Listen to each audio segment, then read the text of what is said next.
Hi ಪ್ರಿಯ ಸ್ನೇಹಿತರೆ, welcome back to my channel. ಹೊಸ ಕತೆಗೆ ನಿಮಗೆಲ್ಲರಿಗೂ ಸ್ವಾಗತ. ನಮ್ಮ ಊರಲ್ಲಿ ಪ್ರೌಢಶಾಲೆ ಮುಗಿಸಿದ ಮೇಲೆ ಕಾಲೇಜು ದೂರ ಇದ್ದ ಕಾರಣ ನಾನು ಶಿವಮೊಗ್ಗದಲ್ಲಿರೋ ನನ್ನ ಚಿಕ್ಕಪ್ಪನ ಮನೆಗೆ ಸೇರಿಕೊಂಡೆ. ಅಲ್ಲಿ ಡಿಗ್ರಿ ಓದಿ ಮುಗಿಸಿದೆ. ಈಗ ಉದ್ಯೋಗ ಹುಡುಕುತ್ತಿದ್ದೆ. ಚಿಕ್ಕಪ್ಪ ಸತ್ತು ಹಲವು ವರ್ಷ ಆಗಿತ್ತು. ಚಿಕ್ಕಮ್ಮ ಒಬ್ಬರೇ ಇದ್ದರು. ನಾನು ಬಂದ ಮೇಲೆ ಅವರಿಗೆ ಸ್ವಲ್ಪ ಆಸರೆ ಆಯಿತು. ಚಿಕ್ಕಮ್ಮನಿಗೆ ಗಂಡು ಮಕ್ಕಳೇ ಇಲ್ಲ, ಒಬ್ಬನೇ ಮಗಳು. ಅವಳ ಹೆಸರು ಸೌಮ್ಯ. ಸೌಮ್ಯ ನನಗಿಂತ 4 ವರ್ಷ ಚಿಕ್ಕವಳು. ಚಿಕ್ಕಮ್ಮ ಎಲ್ಲೆಲ್ಲಿ ಹೋಗಬೇಕಾದರೂ ನಾನೇ ಕರೆದುಕೊಂಡು ಹೋಗುತ್ತಿದ್ದೆ. ಅವರಿಗೆ ಧೈರ್ಯವೂ ಆಗುತ್ತಿತ್ತು, ಸಹಾಯವೂ ಆಗುತ್ತಿತ್ತು. ಕೆಲವು ವರ್ಷಗಳ ನಂತರ ಸೌಮ್ಯಳಿಗೆ ಮದುವೆ ಫಿಕ್ಸ್ ಆಯಿತು. ಭದ್ರಾವತಿಯ ಒಬ್ಬ ಹುಡುಗನ ಜೊತೆ ಸಂಬಂಧ ಬಂದಿತು. ಮದುವೆ ಆದ ಮೇಲೆ ಸೌಮ್ಯ ಅತ್ತೆ ಮನೆಗೆ ಹೋದಳು. ಅವಳು ಇರುವವರೆಗೆ ಚಿಕ್ಕಮ್ಮನಿಗೆ ಅಡುಗೆ ಮನೆ ಕೆಲಸದಲ್ಲಿ ದೊಡ್ಡ ಸಹಾಯ ಇತ್ತು. ಈಗ ಚಿಕ್ಕಮ್ಮ ಒಬ್ಬರೇ ಆಗಿ ಆಗಾಗ್ಗೆ ಮಗಳನ್ನ ನೆನಪಿಸಿಕೊಂಡು ನನ್ನ ಜೊತೆ ಮಾತಾಡುತ್ತಿದ್ದರು. ನೀನು ನಮ್ಮ ಜೊತೆ ಇದ್ದಿದ್ದೀಯಲ್ಲ, ತುಂಬಾ ಒಳ್ಳೆಯದಾಯಿತು. ನಿನ್ನ ಅಪ್ಪ ಅಮ್ಮನಿಂದ ದೂರ ಇದ್ದು ನನ್ನ ಕಾಳಜಿ ವಹಿಸಿಕೊಂಡಿದ್ದೀಯಲ್ಲ ಅಂತೆಲ್ಲ ಹೇಳಿ ಒಮ್ಮೆಲೆ ಕಣ್ಣೀರು ಹಾಕುತ್ತಿದ್ದರು. ನಾನು ಸಮಾಧಾನ ಮಾಡುತ್ತಿದ್ದೆ. ಅದೇನು ದೊಡ್ಡ ವಿಷಯ ಅಲ್ಲ ಚಿಕ್ಕಮ್ಮ, ನಮ್ಮ ಮನೆಯಲ್ಲಿ ಅಪ್ಪ ಅಮ್ಮನ ನೋಡಿಕೊಳ್ಳೋಕೆ ಅಣ್ಣ ತಮ್ಮ ಇದ್ದಾರಲ್ಲ, ಅಲ್ಲದೆ ನಾನು ತಿಂಗಳಿಗೊಮ್ಮೆ ಹೋಗಿ ಬರ್ತೀನಿ. ಅದಕ್ಕಿಂತ ನನ್ನ ಓದಿಗೆ ನೀವೇ ದೊಡ್ಡ ಸಹಾಯ ಮಾಡಿದ್ದೀರಿಯೇ ಅಂತ. ಚಿಕ್ಕಮ್ಮನಿಗೆ ಸ್ವಲ್ಪ ಮಂಡಿ ನೋವಿತ್ತು. ಮನೆ ಕೆಲಸ ಎಲ್ಲ ಒಬ್ಬರೇ ಮಾಡೋಕೆ ಕಷ್ಟವಾಗುತ್ತಿತ್ತು. ಒಬ್ಬ ಕೆಲಸದವನನ್ನ ಇಟ್ಟುಕೊಳ್ಳೋಣ ಅಂತ ನಾನೇ ಸಲಹೆ ಕೊಟ್ಟೆ. ಮನೆಯಲ್ಲೇ ಉಳಿದುಕೊಂಡು ಸಹಾಯ ಮಾಡಿದ್ರೆ ಚೆನ್ನಾಗಿರುತ್ತೆ ಅಂತ ಅನ್ಕೊಂಡೆ. ಆದರೆ ಯಾರೂ ಸುಲಭಕ್ಕೆ ಸಿಗಲಿಲ್ಲ. ಕೊನೆಗೆ ಚಿಕ್ಕಮ್ಮನ ಪರಿಚಯದ ಮನೆಯ ಹತ್ತಿರದಲ್ಲೇ ಇದ್ದ ಒಂದು ಮನೆಯಿಂದ ಒಬ್ಬ ಹುಡುಗಿ ಬರಲು ಒಪ್ಪಿದಳು. ಬೆಳಗ್ಗೆ ಬಂದು ಕೆಲಸ ಮುಗಿಸಿ ಸಾಯಂಕಾಲ ಮನೆಗೆ ಹೋಗುತ್ತಿದ್ದಳು. ಅವಳ ಹೆಸರು ರೇಖಾ. ನೋಡಲಿಕ್ಕೆ ತುಂಬಾ ಚೆಂದ, ಮೈ ಕೈ ಚೆನ್ನಾಗಿ ತುಂಬಿಕೊಂಡಿದ್ದಳು. 10ನೇ ತರಗತಿ ಓದಿ ಮನೆಯ ಆರ್ಥಿಕ ಸಮಸ್ಯೆಯಿಂದ ಓದು ಬಿಟ್ಟಿದ್ದಳು. ರೇಖಾ ಬಂದ ಮೇಲೆ ಚಿಕ್ಕಮ್ಮನಿಗೆ ತುಂಬಾ ಅನುಕೂಲವಾಯಿತು. ರೇಖಾ ಚೊಕ್ಕಾಗಿ ಕೆಲಸ ಮಾಡುತ್ತಿದ್ದಳು. ಮನೆ ಕೆಲಸ ಬೇಗ ಮುಗಿಸಿ ಅಡುಗೆಯನ್ನು ಮಾಡಿ ಬಿಡುತ್ತಿದ್ದಳು. ಆದ್ದರಿಂದ ಚಿಕ್ಕಮ್ಮ ಮಧ್ಯಾಹ್ನ ಊಟ ಮುಗಿಸಿ ಗೆಳತಿಯರ ಮನೆಗೆಲ್ಲ ಹೋಗಿ ಬರಲು ಶುರು ಮಾಡಿದರು. ರೇಖಾ ಮನೆಯ ಜವಾಬ್ದಾರಿ ಸಂಪೂರ್ಣ ತೆಗೆದುಕೊಳ್ಳುತ್ತಿದ್ದಳು. ನಾನು ಗೆಳೆಯರ ಜೊತೆ ಆಗಾಗ್ಗೆ ಸುತ್ತಾಡಲು ಹೋಗುತ್ತಿದ್ದೆ. ಗೆಳೆಯರ ಜೊತೆ ಸೇರಿ ಯೌವನದ ಜಿಗಿಯುತ್ತಿದ್ದಂತೆ ನಾನು ಸ್ವಲ್ಪ ದಾರಿ ತಪ್ಪಿದ್ದೆ. 9-10 ಗಂಟೆ ರಾತ್ರಿಯಾಗುತ್ತಿತ್ತು. ಒಮ್ಮೊಮ್ಮೆ ಬೇಜಾರಾದಾಗ ರೂಮಿನಲ್ಲಿ ಒಬ್ಬನೇ ಕೂತು ಮೊಬೈಲ್ನಲ್ಲಿ ಆ ರೀತಿಯ ವಿಡಿಯೋಗಳನ್ನ ನೋಡಿಕೊಂಡು ಸಮಯ ಕಳೆಯುತ್ತಿದ್ದೆ. ಅದು ತುಂಬಾ ರೋಮಾಂಚನ ಕೊಡುತ್ತಿತ್ತು. ಒಂದು ದಿನ ಹೀಗೆ ಫೋನ್ನಲ್ಲಿ ಮುಳುಗಿದ್ದೆ. ರೂಮಿನ ಬಾಗಿಲು ಲಾಕ್ ಮಾಡಿರಲೇ ಇಲ್ಲ. ರೇಖಾ ಯಾವಾಗ ಬಂದಳು, ಹಿಂದೆ ನಿಂತಳು ಗೊತ್ತೇ ಆಗಲಿಲ್ಲ. ಸ್ವಲ್ಪ ಹೊತ್ತಿನ ನಂತರ ಅವಳು ನನ್ನ ಭುಜದ ಮೇಲೆ ಕೈ ಇಟ್ಟಳು. ನಾನು ಗಾಬರಿಯಾಗಿ ಹಿಂದೆ ತಿರುಗಿ ನೋಡಿದೆ. ಎಷ್ಟು ದಿನದಿಂದ ಗಮನಿಸ್ತಾ ಇದ್ದೀನಿ, ಏನು ನೋಡ್ತಾ ಇದ್ದೀಯಾ ಅಂತ ಕಿವಿಗೆ ಬಡಿದಳು. ನನಗೆ ಮಾತೇ ಬರಲಿಲ್ಲ. ಅದು ಅಂದೆ ಮಾತ್ರ. ಅವಳು ನಕ್ಕು, ಈ ವಯಸ್ಸಿನಲ್ಲಿ ಇದೆಲ್ಲ ಸಹಜ ಬೀಡು, ಕೇವಲ ನೋಡಿಕೊಂಡು ಇದ್ರೆ ಏನು ಲಾಭ, ಬಾ ನಿಜವಾದ ಮಜಾ ತಿಳಿಸ್ತೀನಿ ಅಂತ ನನ್ನ ಕೈ ಹಿಡಿದು ಎಳೆದಳು. ನನ್ನನ್ನ ಎದೆಗೆ ಒತ್ತಿಕೊಂಡಳು. ಮೊದಲ ಬಾರಿಗೆ ಒಬ್ಬ ಹುಡುಗಿ ಆ ರೀತಿ ಮಾಡಿದ್ದಕ್ಕೆ ನನಗೆ ತಲೆ ಸುಳಿಯಿತು. ಭಯದಿಂದ ಅವಳನ್ನ ತಳ್ಳಿ ರೂಮಿನಿಂದ ಓಡಿಬಿಟ್ಟೆ. ಅಂದಿನಿಂದ ರೇಖಾಳ ಜೊತೆ ಕಣ್ಣಿಗೆ ಕಣ್ಣು ಬೀಳಿಸಿ ಮಾತಾಡೋಕೆ ಆಗದಾಯಿತು. ಅವಳು ಆಗಾಗ್ಗೆ ಗೇಲಿ ಮಾಡುತ್ತಿದ್ದಳು. ಒಮ್ಮೆಯಾದರೂ ಇವಳಿಗೆ ನನ್ನಲ್ಲಿರೋ ಶಕ್ತಿ ಏನು ಅಂತ ತೋರಿಸಬೇಕು ಅಂತ ಕೋಪ ಬಂದಿತು. ಆದರೆ ಹೇಗೆ ಅಂತ ಗೊತ್ತಾಗಲಿಲ್ಲ. ನನ್ನ ಗೆಳೆಯನೊಬ್ಬನಿಗೆ ವಿಷಯ ಹೇಳಿದೆ. ಅವನು ನಕ್ಕು, ಅಷ್ಟಕ್ಕೆ ಗಾಬರಿ ಪಡಬೇಡ. ಮೊದಲು ಎಲ್ಲರಿಗೂ ಹೀಗೆ ಆಗುತ್ತೆ. ನನಗೂ ಆಗಿತ್ತು. ಈಗ ನೋಡು, 2 ಗರ್ಲ್ಫ್ರೆಂಡ್ ಇದ್ದಾರೆ ಅಂದ. ನನಗೆ ಸ್ವಲ್ಪ ಧೈರ್ಯ ಬಂತು.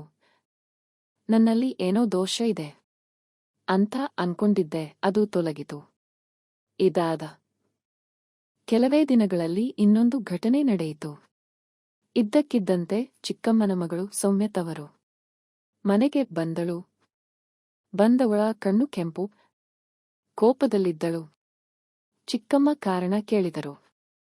ಸೌಮ್ಯ ಗೊಣಗಲು ಶುರು ಮಾಡಿದಳು. ಗಂಡನಿಗೆ ನನ್ನ ಮೇಲೆ ಯಾವ ಆಸಕ್ತಿಯೂ ಇಲ್ಲ. ರಾತ್ರಿ ಬಂದು ಸುಮ್ಮನೆ ಮಲಗಿಬಿಡುತ್ತಾನೆ. ನನ್ನತ್ತ ತಿರುಗಿಯೂ ನೋಡುವುದಿಲ್ಲ ಅಂತ ನಾನು ಹತ್ತಿರ ನಿಂತು ಕೇಳುತ್ತಿದ್ದೆ. ಚಿಕ್ಕಮ್ಮ ಅವಳನ್ನ ತಡೆದು, ಮೊದಲು ಫ್ರೆಶ್ ಆಗು, ಎಲ್ಲ ಮಾತಾಡೋಣ ಅಂತ ಸಮಾಧಾನ ಮಾಡಿದರು. ನನಗೆ ಅವಳ ಬ್ಯಾಗ್ ಒಳಗೆ ಇಡೋಕೆ ಸಹಾಯ ಮಾಡು ಅಂದರು. ನಾನು ಬ್ಯಾಗ್ ಎತ್ತಿಕೊಂಡು ನನ್ನ ರೂಮಿಗೆ ಹೋಗುತ್ತಿದ್ದೆ. ಚಿಕ್ಕಮ್ಮ ತಡೆದು, ಅವಳ ರೂಮಿಗೆ ಇಡು. ಮದುವೆಗೆ ಮುಂಚೆ ನೀವಿಬ್ಬರೂ ಒಂದೇ ರೂಮಿನಲ್ಲಿ ಇದ್ದಿದ್ದೀರಿ ಅಲ್ವಾ? ಆದರೆ ಈಗ ನೀವಿಬ್ಬರೂ ದೊಡ್ಡವರಾಗಿದ್ದೀರಿಯೇ ಅಂದರು. ನಾನು ಸರಿಯೇ ಅಂತ ಅವಳ ರೂಮಿಗೆ ಇಟ್ಟೆ. ಮರುದಿನ ಸೌಮ್ಯ ಬಟ್ಟೆ ಒಗೆಯುತ್ತಾ ಕುಂತಿದ್ದಳು. ನಾನು ಹತ್ತಿರ ಹೋಗಿ ಮಾತಾಡುತ್ತಿದ್ದೆ. ಅವಳು ಬಗ್ಗಿದಾಗ ನನ್ನ ಕಣ್ಣು ಅವಳ ಸೌಂದರ್ಯದ ಮೇಲೆ ನೆಟ್ಟಿತು. ತಡೆಯಲಾಗದೆ ಹೋದೆ. ಇದ್ದಕ್ಕಿದ್ದಂತೆ ಒಂದು ಅರ್ಜೆಂಟ್ ಕೆಲಸ ಇದೆ ಅಂತ ಹೇಳಿ ಓಡಿಹೋದೆ. ಅವಳು ಹಿಂದೆ ಕೂಗಿದಳು, ಏನಾಯ್ತು? ನಾನು ಬಾತ್ರೂಮಿಗೆ ಹೋಗಿ ಬಂದೆ. ಇನ್ನೊಂದು ದಿನ ಸೌಮ್ಯ ಸ್ವೀಟ್ ಮಾಡಿದ್ದಳು. ಊಟದ ಸಮಯದಲ್ಲಿ ಬಡಿಸುವಾಗ ಮತ್ತೆ ಬಗ್ಗಿದಳು. ನನ್ನ ಒಳಗೆ ಏನೋ ಕೆರಳಿತು. ಅಯ್ಯೋ, ತಲೆ ಸುತ್ತಿದೆ ಅಂತ ಎದ್ದು ಬಾತ್ರೂಮಿಗೆ ಓಡಿದೆ.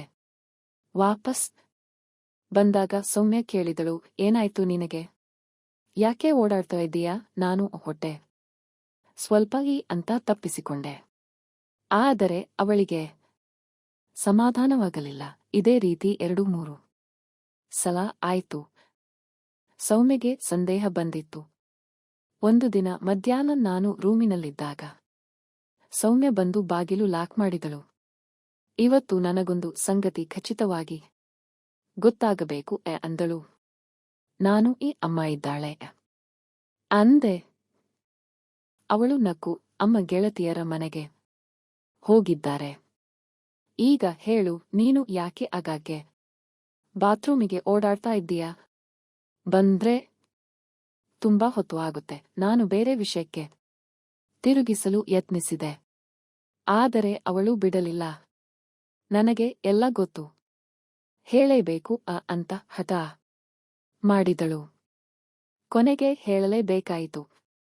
ನೀನು ಈ ರೀತಿ ಬಟ್ಟೆ ಹಾಕಿಕೊಂಡು ಬಗ್ಗಿದಾಗ ನನಗೆ ತಡೆಯಲಾಗ್ತಾ ಇಲ್ಲ. ಅವಳು ಈ ರೀತಿ ಅಂದ್ರೆ ಮೊದಲು ನಾನು ಹೀಗೆ ಇದ್ದೆ ಅಲ್ವಾ ಅಂದಳು. ನಾನು ಆಗ ನೀನು ಚಿಕ್ಕವಳಾಗಿದ್ದೆ. ಈಗ ನೀನು ತುಂಬಾ ಬದಲಾಗಿದ್ದೀಯ. ನಿನ್ನನ್ನು ನೋಡಿದ್ರೆ ಒಳಗೆ ಏನೇನೋ ಆಗ್ತಾ ಇದೆ ಅಂದೆ. ಅವಳು ನಕ್ಕು, ಓಹೋ, ಅಷ್ಟೇನಾ? ನಿನಗೆ ಗೆಳತಿ ಇಲ್ವಾ? ನಾನು ಇಲ್ಲ. ಹುಡುಗಿಯರ ಜೊತೆ ಹತ್ತಿರವಾಗಿ ಮಾತಾಡೋಕೆ ಆಗಲ್ಲ, ನಾಚಿಕೆ ಆಗುತ್ತೆ ಅಂದೆ. ಅವಳು ಅಷ್ಟೇನಾ? ಚಿಂತೆ ಬೇಡ, ನಾನೇ ದಾರಿ ತೋರಿಸ್ತೀನಿ ಅಂತ ಹೊರಗೆ ಹೋಗಿ ಮನೆಯ ಮುಖ್ಯ ಬಾಗಿಲು ಲಾಕ್ ಮಾಡಿ ಬಂದಳು. ನನ್ನನ್ನ ಎಳೆದುಕೊಂಡು ಹಾಸಿಗೆ ಮೇಲೆ ಕೂರಿಸಿಕೊಂಡಳು. ನನಗೆ ಏನಾಗುತ್ತಿದೆ ಅಂತ ಅರಿವಿಲ್ಲದಾಯಿತು. ಅವಳು ನನ್ನನ್ನ ತುಂಬಾ ದೂರ ಕರೆದೊಯ್ದಳು. ಮೊದಲ ಬಾರಿಗೆ ಆ ರೀತಿ ಅನುಭವವಾಯಿತು. ಅದಾದ ನಂತರ ಅನೇಕ ಸಲ ನಾವಿಬ್ಬರೂ ಒಬ್ಬೊಬ್ಬರು ಆಸೆಗಳನ್ನ ತೀರಿಸಿಕೊಂಡೆವು. ಒಂದು ದಿನ ನಾನು ರೇಖಾಳ ಜೊತೆ ನಡೆದಿದ್ದನ್ನ ಸೌಮ್ಯಳಿಗೆ ಹೇಳಿದೆ. ಅವಳು ತುಂಬಾ ನಕ್ಕಳು. ಅಯ್ಯೋ, ಅದು ಆಗಿತ್ತಾ? ಈಗ ನೀನು ಸಂಪೂರ್ಣ ಪುರುಷನಾಗಿದ್ದೀಯಾ ಅಂತ ನನ್ನ ತೋಳು ಗಟ್ಟಿಯಾಗಿ ಹಿಡಿದು ಧೈರ್ಯ ತುಂಬಿದಳು. ಇದಾದ ಕೆಲವೇ ದಿನಗಳಲ್ಲಿ ಒಂದು ದಿನ ಚಿಕ್ಕಮ್ಮ ಹಾಗೂ ಸೌಮ್ಯ ಒಂದು ಕಾರ್ಯಕ್ರಮಕ್ಕೆ ಹೋಗಿದ್ದರು. ನಾನು ಮನೆಯಲ್ಲಿ ಒಬ್ಬನೇ ಇದ್ದೆ. ರೇಖಾ ಎಂದಿನಂತೆ ಕೆಲಸಕ್ಕೆ ಬಂದಳು. ನಾನು ಬೇಕೇ ಬೇಕು ಅಂತ ಶರ್ಟ್ ಹಾಕಿಕೊಳ್ಳದೆ ಬರೀ ಬನಿಯನ್ನಲ್ಲಿ ಇದ್ದೆ. ಅವಳು ನನ್ನ ಕಡೆ ನೋಡಿ ಒಮ್ಮೆಲೆ ನಕ್ಕಳು. ನಾನು ಏನು ನಗ್ತಾ ಇದ್ದೀಯಾ ಅಂತ ಕೇಳಿದೆ. ಏನಿಲ್ಲ ಅಂತ ಮತ್ತೆ ನಕ್ಕಳು. ನಾನು ಈಗ ಹೇಳು ಅಂದೆ. ಅವಳು ಎಷ್ಟು ಚೆನ್ನಾಗಿ ಬಾಡಿ ಮಾಡಿಕೊಂಡಿದ್ದೀಯಾ, ಆದರೆ ಧೈರ್ಯ ಇಲ್ಲ ಅಲ್ವಾ ಅಂದಳು. ನನಗೆ ಮತ್ತೆ ಕೆನ್ನೆ ಕೆಂಪಾಗಿ ಕೋಪ ಬಂದಿತು. ಹೌದಾ ಅಂತ ಒಮ್ಮೆಲೆ ಅವಳ ಕೈ ಹಿಡಿದು ಎಳೆದೆ. ಅವಳು ತಪ್ಪಿಸಿಕೊಳ್ಳಲು ಯತ್ನಿಸಿದಳು. ಆದರೆ ನಾನು ಬಿಡದೆ ಗಟ್ಟಿಯಾಗಿ ಒತ್ತಿಕೊಂಡೆ. ಅವಳು ಇಷ್ಟೊಂದು ಧೈರ್ಯ ಬಂದುಬಿಟ್ಟಿದೆಯಾ ಅಂತ ನಕ್ಕಳು. ನಾನು ಇದು ಶುರುವಷ್ಟೇ ಅಂತ ಅವಳನ್ನ ಎಳೆದುಕೊಂಡು ರೂಮಿಗೆ ಹೋದೆ. ಅರ್ಧ ಗಂಟೆಯ ನಂತರ ಇಬ್ಬರೂ ನಗುತ್ತಾ ಹೊರಗೆ ಬಂದೆವು. ನನ್ನ ಒಳಗಿನ ಶಕ್ತಿಯ ಮೇಲೆ ತುಂಬಾ ಹೆಮ್ಮೆ ಬಂದಿತ್ತು. ಇದು ಇವತ್ತಿನ ಕತೆ. ಇಲ್ಲಿಗೆ ಮುಗಿಯಿತು. ಕತೆ ಹೇಗಿತ್ತು ಅಂತ ಕಮೆಂಟ್ ಸೆಕ್ಷನ್ ನಲ್ಲಿ ಹೇಳಿ. ನನ್ನ ಚಾನೆಲ್ಗೆ ಹೊಸಬ್ಬರು ಆಗಿದ್ರೆ ಸಬ್ಸ್ಕ್ರೈಬ್ ಮಾಡಿಕೊಂಡು ಪಕ್ಕದಲ್ಲಿರುವಂತಹ ಬೆಲ್ ಐಕಾನ್ನ ಕ್ಲಿಕ್ ಮಾಡಿಕೊಂಡು ಆಲ್ ಆಪ್ಷನ್ ಸೆಲೆಕ್ಟ್ ಮಾಡಿಕೊಳ್ಳಿ. ನಿಮ್ಮ ಪ್ರೀತಿ ಪ್ರೋತ್ಸಾಹ ನಮಗೆ ದೊಡ್ಡ ಬೆಂಬಲ. ಓಕೆನಾ? ಮತ್ತೊಮ್ಮೆ ಮೀಟ್ ಮಾಡೋಣ ಮತ್ತೊಂದು ರೋಚಕವಾಗಿರುವಂತಹ ಕತೆ ಜೊತೆಗೆ. ಅಲ್ಲಿವರೆಗೂ ಬೈ ಬೈ.